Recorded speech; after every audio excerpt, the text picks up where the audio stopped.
తెలంగాణ ప్రజల్లో ఒక నిప్పు పుట్టి అది ఆర్పలేని నిప్పుగా మారి ఆఖరికి మమ్మల్ని కాల్ చేస్తదేమో అని కాంగ్రెస్ పార్టీ భయపడి ఇయ్యకపోతే ఈపు చింతపండు అవుతుందని చెప్పి అర్థమైనాక ఆనాడు విధి లేక దిగి వచ్చి ఇచ్చింది కాంగ్రెస్ పార్టీ.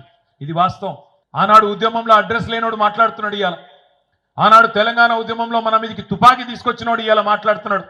సోనియమ్మ తెలంగాణ ఇయ్యకపోతే మీరు నాంపల్లి దర్గా కాడ అడుక్క తింటుండే అని మాట్లాడుతున్నాడు. తెలంగాణ ప్రజలను ఉద్దేశించి ఇవాళ గద్దెనెక్కినోడు ఆయన. ఇవాళ అదృష్టవంతుడు.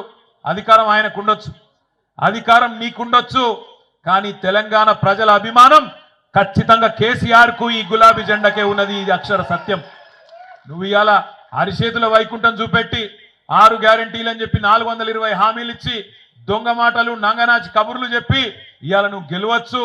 కానీ ఒక్కటి మాత్రం వాస్తవం బిడ్డ, ఏ రోజుకైనా ఏనాటికైనా తెలంగాణ చరిత్ర రాసిన రోజు కేసీఆర్ గారు హిమాలయాల పర్వతమంతా ఎత్తున ఉంటే కనీసం నువ్వు ఆయన కాలి గోరికి కూడా సరిపోని పాత్రలో ఉంటావు అనేది అక్షర సత్యం.